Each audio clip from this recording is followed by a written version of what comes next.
बिस्मिल्लाहिर्रहमानिर्रहीम, अस्सलामुअलैकुम। देखें, आज हमने पढ़ना है फूड बॉर्न पैरासाइट्स, हेलमिंथस के बारे में हमने पढ़ना है कि किस तरीके से ये इंसानों के अंदर डिजीज़ काज करता है और किस तरीके से एक चैलेंज है, किस तरीके से इसको कंट्रोल किया जा सकता है, किस तरीके से ट्रीटमेंट की जा सकती है, डायग्नोस कैसे किया जा सकता है। ठीक है ना।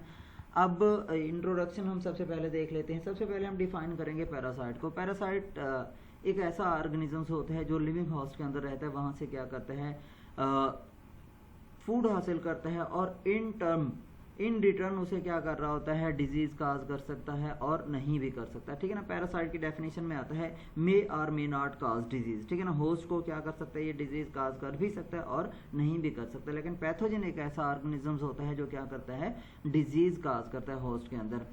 मोस्ट ऑफ द पैरासाइट्स जो हैं वो क्या करते हैं, डिजीजेस काज करते हैं अपने होस्ट के अंदर। और प्लांट्स और एनिमल, जितने भी ह्यूमंस हैं या एनिमल प्लांट्स, जो भी चीज़ें हैं, पैरासाइट्स इनको बहुत ज़्यादा अफेक्ट करते हैं और उनकी जो क्वालिटी ऑफ लाइफ है उसको डेटेरियोरेट करते हैं। ह्यूमन हेल्थ के ऊपर भी थ्रू आउट द हिस्ट्री अगर हम देखें तो पैरासाइट्स का एक बहुत बड़ा रोल रहा है। अब अगर हम बात करें हेलमेंथस की, ठीक है ना, ट्राइकोनेला सीपीसी है ये, नीमाटोड है एक।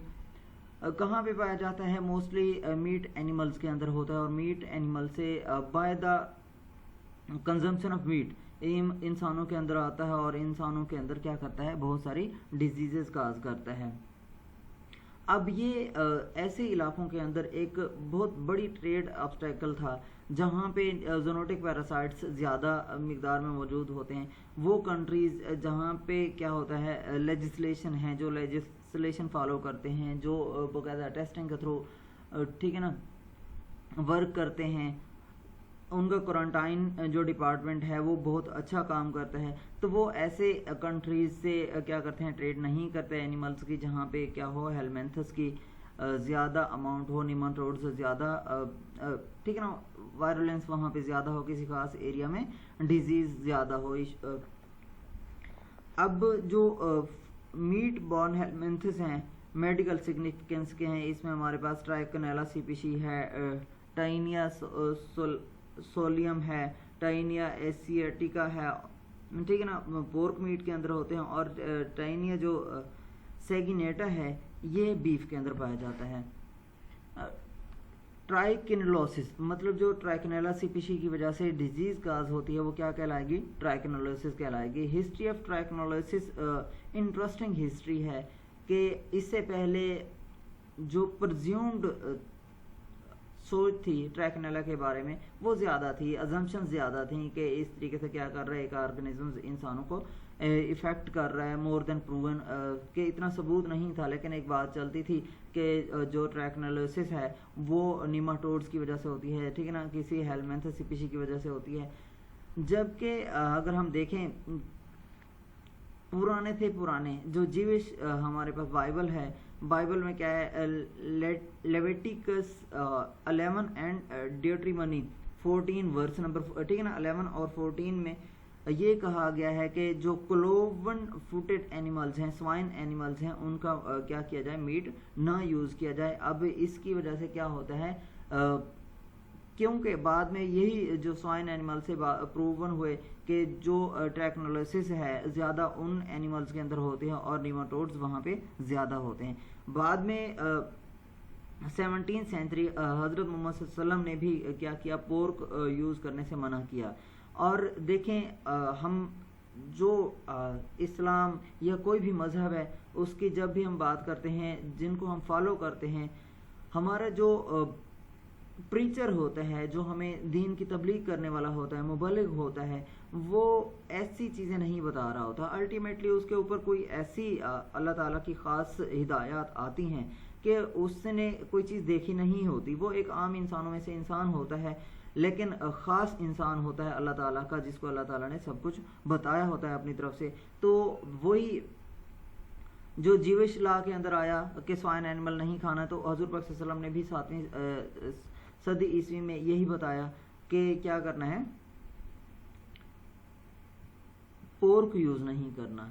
बाद में जो इसी वजह से मुसलमानों और यहूदियों के अंदर जो ट्रैक्नोलोसिस के चांसेस थे वो कम थे, क्योंकि ये पोर्क और स्वाइन जो एनिमल थे उनका मीट प्रोहिबिटेड था।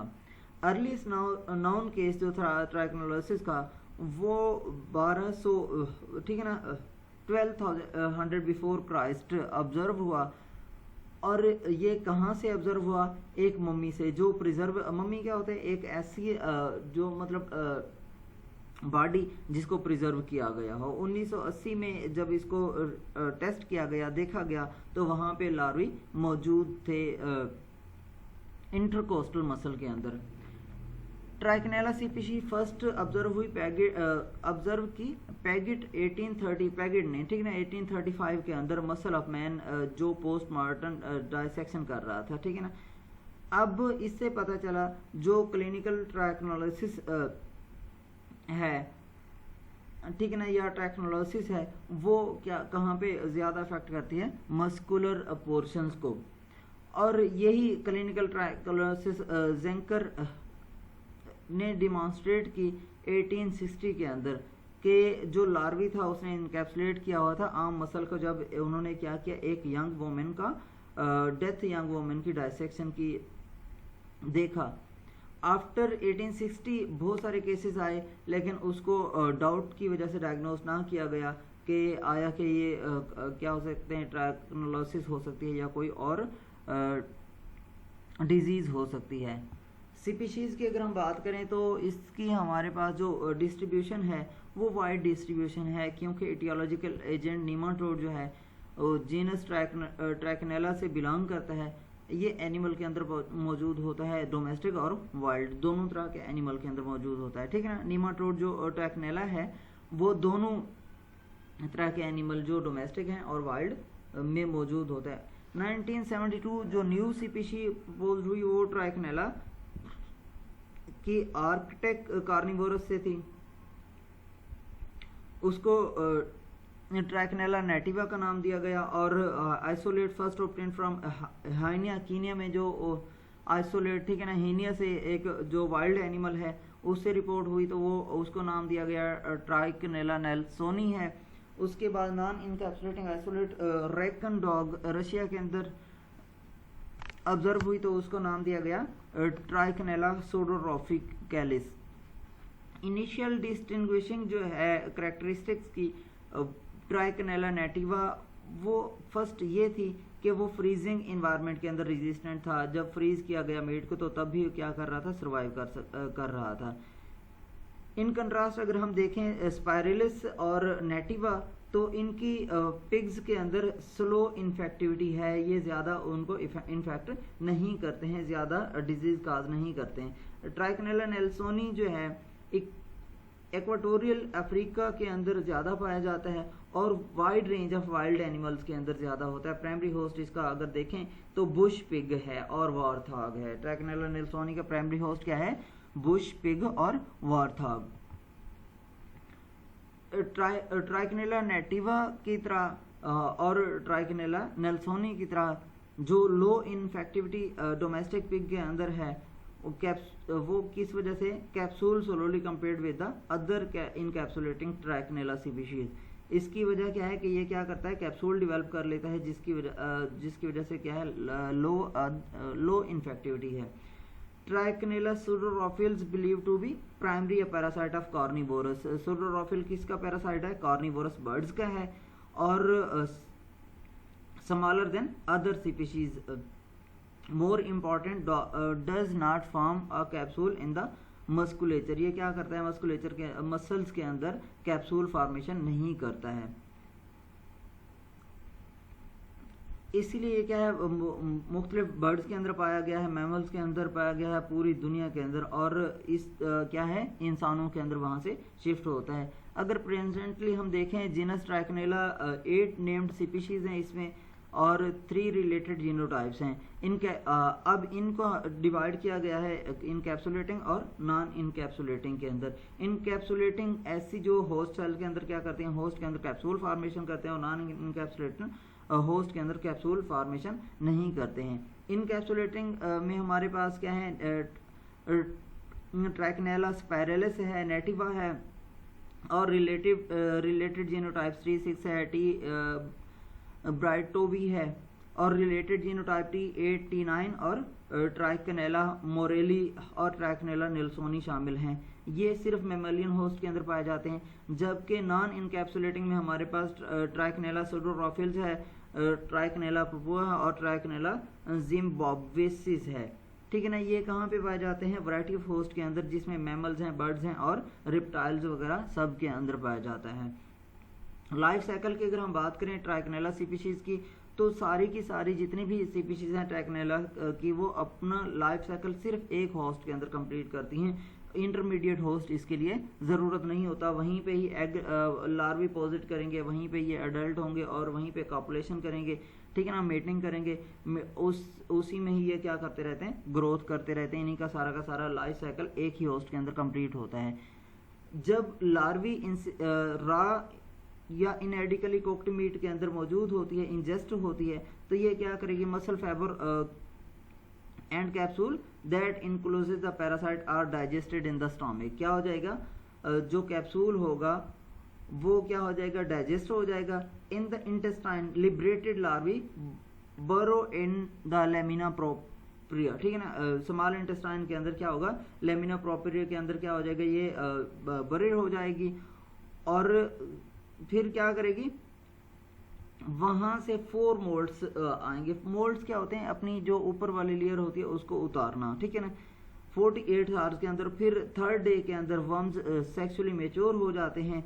जब सेक्सुअली मैच्योर हो जाएंगे तो अपनी नस्ल आगे बढ़ाने के लिए तैयार हो जाएंगे। स्मॉल इनका छोटा है हेड निकल आता है और वर्म राउंड होता है, आर्म्ड माउथ होता है इनका और ट्यूबुलर एसोफेगस इनका होता है। जो फीमेल होती है उसका 3.5 मिलीमीटर की होती है और जो मेल होता है 1.3 to 1.6 मिलीमीटर का होता है।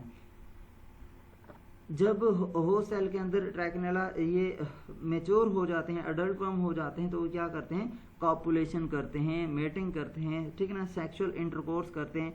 जब सेक्सुअल इंटरकोर्स कर लेंगे तो मेल जो होते हैं निमाटोड्स होते हैं उनकी डेथ हो जाती है।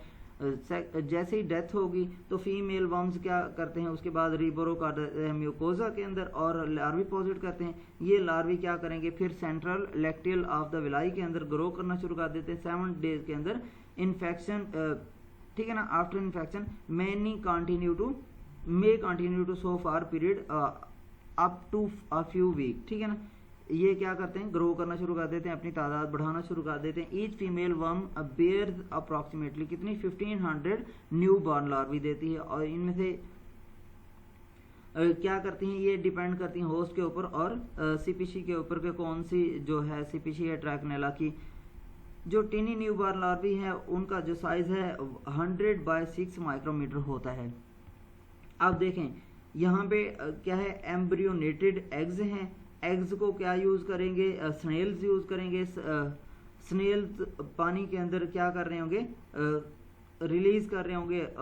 ठीक है ना, यही एग्स।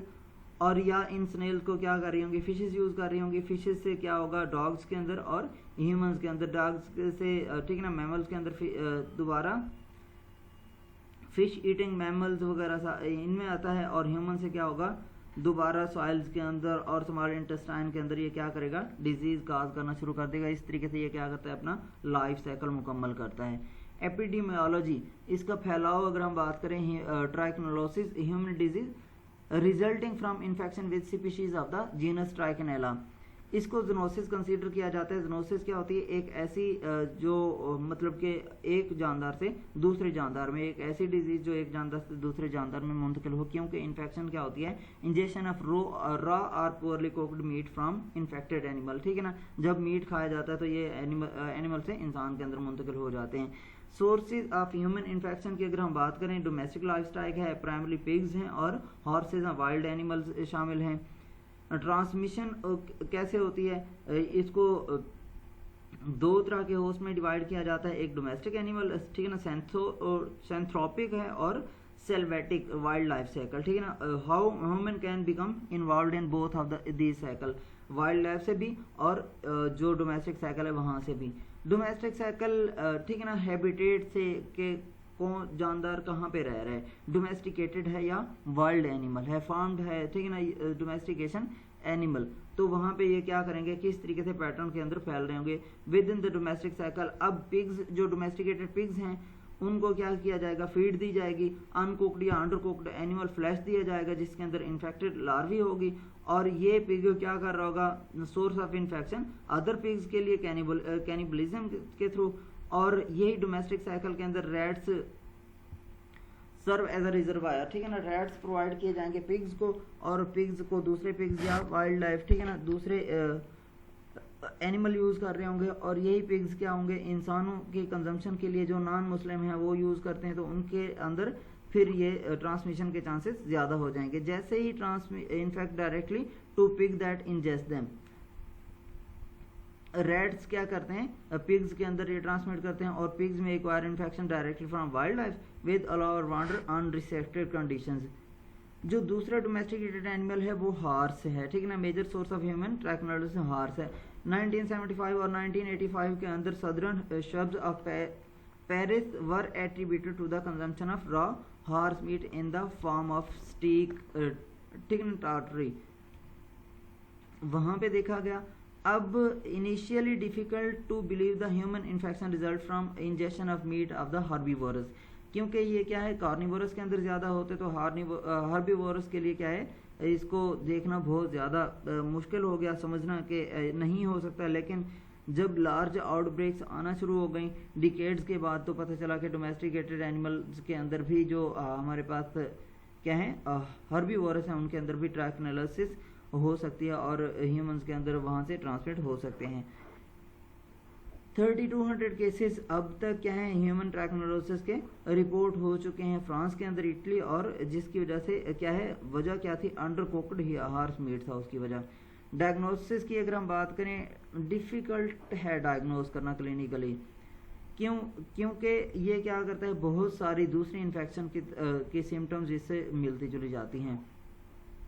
जो इंडिविजुअल होते हैं या छोटे ग्रुप्स होते हैं, बहुत ठीक है ना, अनडायग्नोज जाते हैं। Common source of outbreak make diagnosis easier. Diagnosis base होती है history of eating infected meat, symptoms के ऊपर लेबॉर्ट्री फाइंडिंग्स, सीरोलॉजी रिपोर्ट्स आ जाती हैं, या recovery of larvae from muscles आ जाएं। तो क्लासिकल सिम्टम अगर हम ट्रैक्नोलोसिस की देखें तो उसमें फीवर है, मेल्जिया है, पेरी ऑर्बिटल एंडीमा है, ठीक है ना, आल्दो एज डिस्कस्ड प्रीवियसली। ये सिम्टम डिपेंड करती हैं ट्रैक्नेला की सीपीसी के ऊपर। ट्रीटमेंट की अगर हम बात करें तो efficacy of treatment of trichinellosis depends on the intensity of infection. किस चीज़ पे डिपेंड करती है, इन्फेक्शन की इंटेंसिटी पे।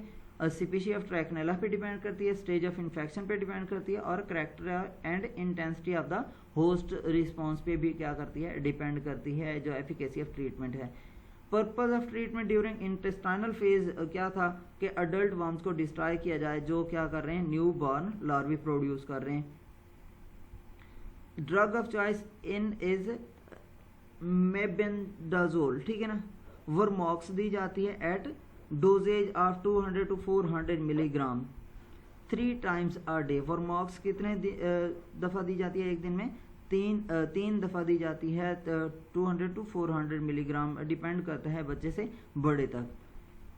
या फिर क्या होगा, 400 to 500 3 times a day for 10 days, 3 दिन तक या 10 दिन तक। अब ये जो वर्मॉक्स है also believe to be active against developing and encysted larvae but at dosages higher than those used against the adult worm, ठीक है ना। अडल्ट वर्म के लिए कम डोजेज की ज़रूरत होगी, जो लार्वी होंगे उनके लिए इंसेस्ट के लिए ज़्यादा होंगी। अब ये जो वर्मॉक्स है या मेबेंडाजोल है, इसको first week of infection before new born larvae migrate अगर एडमिनिस्ट्रेट किया जाता है जब मॉडरेट टू सवेयर इन्फेक्शन हो, in combination with corticosteroid and in infection with ठीक है ना, Trichinella nativa which respond poorly to treatment with non-bendy ठीक है ना, benzimidazole compound, ठीक है ना। अब इनको क्या किया जाता है, कॉम्बिनेशन दिया जाता है किसका, मेबेंडाजोल, और साथ में कॉर्टिकोस्टेरॉइड दिए जाते हैं। प्रिवेंशन एंड कंट्रोल की अगर हम बात करें तो feeding of garbage to pigs prevent करना चाहिए, गुड प्रोडक्शन प्रैक्टिसेस जैसे कि exposure to wildlife rats कम करना चाहिए, या पोर्क प्रोडक्ट को क्या करना चाहिए, कंज्यूम नहीं करना चाहिए। अगर कंज्यूम करना है तो या तो 58 डिग्री सेंटीग्रेड तक हीट कर लें, या फिर -35 डिग्री सेंटीग्रेड तक उसको फ्रीज कर लें, फ्रीज ड्राइंग कर लें, तो भी क्या हो जाते हैं, किल हो जाते हैं। यहाँ तक आप लोगों को कोई सवाल हो तो आप पूछ सकते हैं।